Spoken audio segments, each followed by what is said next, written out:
Everyone is putting a timeline on when we can see regulations officially pass through for crypto. Now, in this video, I truly do think that we have a timeline officially in front of us that we can follow that is going to be pretty accurate. Now, there's definitely a lot of confusion here because we are hearing a few things, 1 year, 2 years, 3 years. Obviously, we do not want to wait 3 years. I don't think that we have to wait 3 years. Again, I think that it's a lot shorter than we are expecting, and we are going to go over this. Now, let's start off with the first official post here, which is from, of course, Paul Atkins, which is the chairman of the SEC. And I had the pleasure of joining Mornings Maria today to discuss strengthening our capital markets and working closely with the CFTC on those efforts. It's important our two agencies work together to provide markets the clarity they deserve. Now, this was on September 23rd. This was regarding regulations around crypto, but also collaborating with the CFTC to ensure that we have proper guidelines in place. Now, the CFTC has also been putting out a lot of things regarding crypto. This is in regards to even tokenized collateral and stablecoin initiatives. And yes, this also did include Ripple. We've been seeing a lot of discussions with Ripple being highlighted, which, obviously that's, it's something that to me, it makes a lot of sense. Ripple has been working in this space for well over a decade. They are a US-based crypto company. They were really kind of one of the first major players to spotlight institutional grade adoption around crypto, but also one of the initial players that was working with, hundreds of banks. So it doesn't really shock me or surprise me anymore when we see Ripple next to some of these big names like the CFTC or even, some of the larger organizations like the BIS and things like that. But beyond that, talking about the SEC and talking about clarity and talking about all of these efforts, we also just witnessed a huge meeting between VanEck and the SEC Crypto Task Force. Now, this got posted from Nate Garashi, and we have top 10 ETF issuer VanEck met with SEC Crypto Task Force today.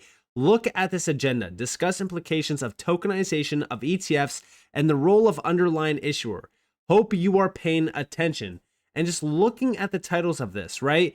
We have overview of VanEck's commodity and crypto-based exchange traded funds or products here. Discuss the applicability of the proposed generic listing standards for commodity and crypto-based exchange-traded products to liquid staking tokens. Then we also have discuss staking for commodity and crypto-based exchange-traded products, specifically the liquidity risk policies and procedures, requirement of the generic listing standards. Discuss tokenization of private and registered funds. Discuss implications of the tokenization of ETFs and the role of the underlying issuer. Discuss VanEck's tokenization efforts globally. Additional topics include discussing decentralized finance and regulation of crypto assets, including tokenized securities and token sales or initial coin offerings. And again, this is where we start to really kind of think back to like the IPO stage of Ripple and things like that. But, again, I don't think that we really need to focus on an IPO at this point. And then we also have discuss advisors act custody role and potential amendments for safekeeping digital assets, including the use of multi-party computation software to safekeep certain digital assets. But what's crazy about this is, the SEC is working hands-on now around crypto to ensure that we get things right this time around. And the entire focus here from both the SEC and even the CFTC has been around tokenization. Tokenization has been a big key player here. Now, talking about that, BlackRock is now also exploring tokenized ETFs, just like VanEck is doing as well. A move that could bring 24/7 trading, DeFi composability, and on-chain settlement to traditional finance. And we're focused on this to see if this does get approved, but it seems as though BlackRock has some pretty substantial plans. And it makes sense because BlackRock's Larry Fink pumped tokenization back in March through the annual letter that they released, where they even talked about how tokenization and decentralized finance are an extraordinary innovation. It makes things a lot faster, cheaper, and more transparent. And of course, yes, BlackRock has been going all in on crypto for quite some time now. Now, I bring all this back up because we also have over here Paul Atkins addressing the GU Policies Financial Markets Quality Conference 2025 to discuss his work as chairman of the SEC Gov to encourage innovation, support investors, and promote growth in our capital markets. Now, Stuart Alderoty was there, right? We talked about it. He was there next to BlackRock, next to Robinhood, and even the IMF, the International Monetary Fund. You gotta love to see it. Like I said, it doesn't surprise me or shock me anymore to see Ripple's name next to some of these large organizations. Now, I do have the video clip over here. This is Ripple and BlackRock on the same talking panel. We have 3 years to implement law. Now, big shout out to RizXRP for this. And this is where the timeline starts to kind of show. Now, in this video, they say 3 years. Stick around until the end of this video because we are going to go over exactly why that 3-year timeline is just simply incorrect. And we do not have 3 years to wait. There is no, like at this point, there is no room for us to sit around doing nothing and dragging our feet. We have to get this done now. And I'll talk about why, but check this out. We lost a lot of years around providing clarity to the crypto economy, and clarity, I mean lowercase c, not the Clarity Act. Clarity shouldn't be controversial. Clarity is a good thing.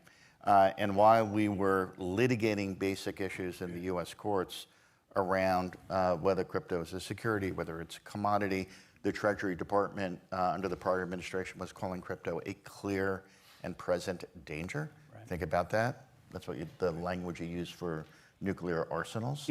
Red Dawn. Yeah. It's crazy. Right. I mean, that's what they were doing. Yeah. So first thing we need to do is to play catch up. The Genius Act passed. It was the first major piece of financial regulation that passed in 15 years since Dodd-Frank. Now, Dodd-Frank was reactive to a crisis. What we need for crypto regulation, we've seen it with Genius, is something that is proactive, that enables the innovation, protects consumers, protects the integrity of the market, and does its best to keep clear actors out. The next thing we need to tackle is market structure. It's really complicated. The legislative process, and I am not an expert in it, even though I spent a lot of time in this town, takes a long time.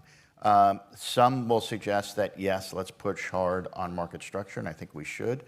But in the interim, under the leadership of Paul Atkins and under at least the temporary leadership of the CFTC right now, there is a window where the regulators can move very quickly, whether it's rulemaking or just guidance, clear guidance.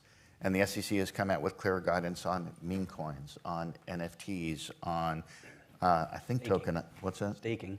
Staking. Yeah. 4 pages, you can read it. I can give it to my sister or brother who are educated but not lawyers. They can understand it. Can we just do more of that while the legislative process plays out? Yeah, could a new administration come with a stroke of the pen and throw it all away? Maybe, but if we can act quickly, we have 3 years to implement this with traditional finance and decentralized finance. It would be really hard to undo. Now, this is where the 3-year timeline really kind of starts to become a reality. The main focus here is that he's not telling us that we have to wait 3 years. He's telling us that under this admin that we currently have, which is extremely pro-crypto, I don't think anyone's going to argue on that, right? We have 3 years. 3 years until a new admin gets into office. In that 3 years, it is so crucial for the biggest moves to be made. Things are going to accelerate over that 3-year period. We already witnessed some of the largest moves over the last 9 months. In 9 months, we have gotten more done around crypto than in the last 9 years.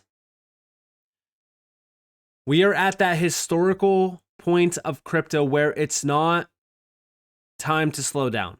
It's time to push the metal to the floor and get this thing going as soon as possible. We need to speed up, not slow down. We are not stopping for any stop signs, any red lights.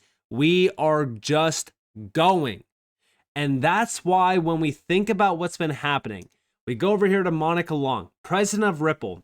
She recently was in DC meeting at a roundtable with some of the biggest players, and this was regarding major market structure bills. Specifically, yes, around crypto. And when we think about these roundtable discussions, when we think about a lot of these bills, they are starting to move quickly. The Genius Act was one of the biggest ones to get passed into law. Clarity is getting worked on. The Responsible Financial Innovation Act is now taking shape in the Senate. And we are about to witness major crypto market structures, major structure bills, I should say, get written into law. And we are watching us support builds around this. And also, we got another update from a White House official saying that they expect the crypto market structure bill to pass this year. We are about 2 months away now, if you're not accounting for October, right? Because we're about to get into October. We have very limited time to get these bills passed through. Things are about to accelerate in a very, very short time period. And on top of that, we just got an update from French Hill, where he said that I was pleased to join GOP Majority Whip for an important discussion on the future of the digital asset legislation and the significance of getting the Clarity Act across the finish line and to the President of the United States' desk. And here we have, it was a pleasure to moderate a panel discussion today on the future of digital asset policy. Our goal is clear. We must get the Clarity Act to the President, his desk, as soon as possible, because again, they understand that now is not the time to slow down. And remember that the Clarity Act bill is one of the biggest ones to see passed. Coinbase's CEO said that the Digital Asset Market Clarity Act is a freight train with strong bipartisan momentum. The act aims to clarify crypto rules and protect builders.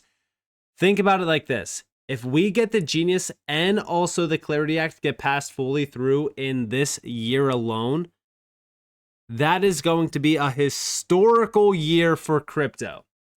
So far, this year has been extremely beneficial for any utility-based project because we are starting to witness the pillars get put in place to build out this future financial system under the guise of pro-innovative regulatory players that want to see crypto thrive, not die.